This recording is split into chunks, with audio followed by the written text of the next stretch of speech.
ಔಷಧ ಸುಳಿವು ನೀಡಿದ್ರೆ ಬಂಪರ್ ಬಹುಮಾನವನ್ನ ಕೊಡ್ತೀವಿ. 10,000ದಿಂದ 50,000ದವರೆಗೆ ನಗದು ಗಿಫ್ಟ್ ನ ಕೊಡಲಾಗುತ್ತೆ. ನಕಲಿ ಔಷಧಕ್ಕೆ ಕಡಿವಾಣ ಹಾಕುವುದಕ್ಕೆ ಸರ್ಕಾರದಿಂದ ಮಹತ್ವದ ಹೆಜ್ಜೆಯನ್ನ ಇಡಲಾಗ್ತಾ ಇದೆ. ಬಂಪರ್ ಬಹುಮಾನದ ಘೋಷಣೆಯನ್ನ ಮಾಡ್ತಾ ಇದೆ ಸರ್ಕಾರ.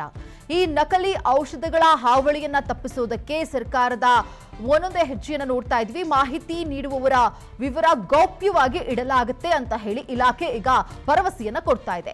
ನಕಲಿ ಔಷಧಗಳ ತಯಾರಿಕೆ, ದಾಸ್ತಾನು, ಮಾರಾಟ, ಪೂರೈಕೆ ಈ ಎಲ್ಲದರ ಬಗ್ಗೆ ಮಾಹಿತಿಯನ್ನ ನೀಡಿ ಔಷಧ ನಿಯಂತ್ರಣ ಮಂಡಳಿ ಸಹಾಯವಾಣಿಗೆ ಮಾಹಿತಿಯನ್ನ ನೀಡೋದಕ್ಕೆ ಮನವಿಯನ್ನ ಕೂಡ ಮಾಡಿಕೊಂಡಿದ್ದಾರೆ. ಜೊತೆಗೆ ಮಾಹಿತಿ ಕೊಟ್ಟಂತವರಿಗೆ ಬಹುಮಾನವನ್ನ ಕೊಡಲಾಗುತ್ತೆ. 10,000ದಿಂದ 50,000ದವರೆಗೆ ನಗದು ಗಿಫ್ಟ್ ನ ಕೊಡಲಾಗುತ್ತೆ. ಯಾರು ಮಾಹಿತಿಯನ್ನ ಕೊಟ್ಟರು, ಎಲ್ಲಿಂದ ಕರೆ ಮಾಡಿದ್ರು, ಅದ್ಯಾವುದ್ರ ಬಗ್ಗೆ ಕೂಡ ರಿವೀಲ್ ಮಾಡೋದಿಲ್ಲ, ಗೌಪ್ಯವಾಗಿ ಇಡ್ತೀವಿ ಅಂತ ಹೇಳಿ ಕಾನ್ಫಿಡೆಂಟ್ ಆಗಿ ಹೇಳ್ತಾ ಇದೆ. ಸರ್ಕಾರದ ಕಡೆಯಿಂದ ಕೊಡ್ತಿರುವಂತಹ ಗಿಫ್ಟ್ ಇದು.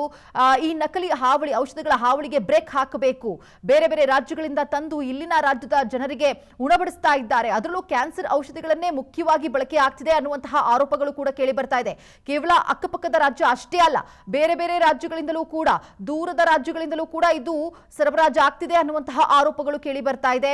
ಮತ್ತಷ್ಟು ಮಾಹಿತಿಯನ್ನ ಕಲೆ ಹಾಕುವಂತಹ ಪ್ರಯತ್ನಕ್ಕೆ ಸರ್ಕಾರ ಮುಂದಾಗ್ತಾ ಇದೆ. ಅದರಲ್ಲೂ ಸಾರ್ವಜನಿಕರಲ್ಲೇ ಒಂದಷ್ಟು ಎಚ್ಚರಿಕೆಯನ್ನ ಕೊಡುವಂತಹ ಪ್ರಯತ್ನಗಳು ಆಗ್ತಾ ಇದೆ.